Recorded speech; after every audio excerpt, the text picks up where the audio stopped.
کہ اگر سنسد تمہاری ہے تو سڑک ہماری ہے. یہ دیش کسی ایک جاتی اور دھرم کا نہیں ہے، ہم سب مل کر ہیں اور مل کر رہیں گے انشاءاللہ. اے میرے دیش کے ہندو بھائیوں، جس گنگا کے پوتر جل سے تم اشنان کر کر پوجا کرتے ہو، اسی پوتر جل سے ہم بھی وضو بنا کر مسجدوں میں نماز پڑھتے ہیں. خوش رہیے، آباد رہیے، اللہ آپ سب کو خوش رکھے. تم نے ہمیں ریزرویشن نہیں دیا، پھر بھی ہم نے تمہیں اے پی جے عبد الکلام دیا ہے. وہ دن مت بھولو، میزائل دیا ہے. ایک بار محبت کر کے تو دیکھو، ایک بار پیار کر کے تو دیکھو. ہمارے ہر گھر سے تم دیکھنا شیخ الاسلام نکلیں گے، شیخ الہند نکلیں گے. دیش کی حفاظت کرنی ہے، انسانیت اور مانوتا کو بچانا ہے. ہندو بھائیوں کو محبت کے ساتھ ان کے سامنے ان کی عدالت میں اپنی باتیں رکھنی ہے. وقف کیا ہے؟ وقف کا تحفظ کیا ہے؟ یہ بلیورز کی چیریٹی ہے. وقف کی زمینیں جو ہمارے پروجوں نے، ہمارے بزرگوں نے، ہمارے پرکھوں نے، ہمارے باپ داداؤں نے ایک چیریٹی کی تھی، مانوتا کے لیے، انسانیت کے لیے، لوگوں کے کھانے پینے کے لیے، لوگوں کو جینے کے لیے. آج اس زمین پہ آپ کی نظر کیوں پڑ گئی؟ ہم جانتے ہیں مہاشے کیوں پڑی ہے. اس لیے کہ اب راجہ دیش نہیں چلا رہا ہے، اب راجہ ریئل اسٹیٹ کا کاروبار کر رہا ہے. چپلوں کے بغیر تو ہم چل سکتے ہیں، ان چپلوں سے کوئی پوچھ لے کہ ہمارے بغیر نکل بھی سکتے ہو؟ بسم اللہ الرحمن الرحیم وبہ نستعین نحمدہ ونصلی علی رسولہ الکریم. اما بعد،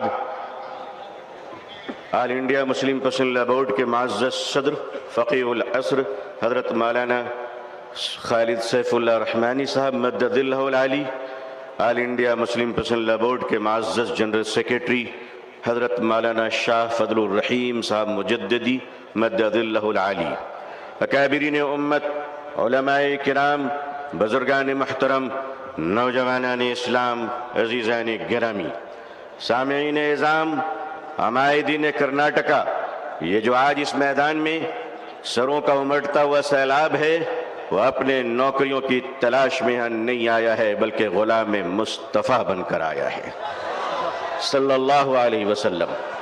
اسلام کی تاریخ بڑی عجیب تاریخ ہے. جب یہ اسلام چلا اور آگے بڑھا تو دار ارقم میں مٹھی بھر مسلمان تھے. مکے کے مشرکوں نے کہا ہماری تعداد کے سامنے ان کی حقیقت کیا ہے. اسلام آگے بڑھتا رہا. ابو جہل نے کہا بڑھنے نہیں دوں گا. اسلام نے ہجرت کی مکے سے اور مدینے پہنچا تو عبداللہ بن ابی بن سلول نے کہا بڑھنے نہیں دوں گا. اسلام آگے بڑھتا رہا. یمن گیا، شام گیا، قیصر و کسریٰ کے سلطنت میں اسلام داخل ہو گیا. ظالم کہتا رہا آگے بڑھنے نہیں دوں گا. تاتاریوں کے ظلم کی داستان یہ کہتی ہے کہ انہوں نے سروں کے مینارے بنائے تھے اور کہا تھا کہ اسلام کو ہم نے مٹا دیا. دنیا کے ظالموں نے یہ فیصلہ کیا تھا کہ اسلام کے چراغ کو جلنے نہیں دوں گا. خدا کا فیصلہ تھا کہ اسے ہم بجھنے نہیں دیں گے. ادھر آ ستمگر، ہنر آزمائے، تو تیر آزما ہم جگر آزمائے. اے لوگو، تم نے کیا سمجھ رکھا ہے؟ ہم جتنے مسلمان ہیں اتنے ہی سیمنٹڈ انڈین بھی ہیں، اتنے ہی بھارتی بھی ہیں. ہمیں اپنے ایمان کی بھی حفاظت کرنا آتا ہے، اسلام کی بھی حفاظت کرنا آتا ہے. اے بھارت کی دھرتی، یاد رکھنا اگر تجھ پر بھی خطرہ آیا تو تیری عزت کو بھی بچانا آتا ہے. یہ چائنا کا بارڈر ڈوکلام اور یہ کشمیر سے پاکستان کی سرحدیں، اے بھارت کے نوجوانوں، اے بھارت کے آرمی جوانوں، یہ ہندوستان کا یہ جیالا مسلمان جن کی ماؤں نے ان کو گوڈ سے کا دودھ نہیں پلایا ہے بلکہ ان کی رگوں میں حضرت ٹیپو سلطان کا لہو دوڑ رہا ہے، وہ قوم تمہیں یہ بتانے آئی ہے، وہ قوم تمہیں یہ بتانے آئی ہے، یہ نوجوان تمہیں یہ بتانے آیا ہے کہ چائنا کے بارڈر سے لے کر اگر پاکستان کی سرحد تک، اے بھارت، اگر تجھ پر کوئی خطرہ آیا تو اے جوانوں ہمیں آواز دینا. خدا کی قسم ہم اپنے جوانوں کو، نوجوانوں کو، مسلمانوں کو کفن پہنا کر سرحدوں پہ پہنچا دیں گے. اللہ اکبر، اللہ اکبر، اللہ اکبر.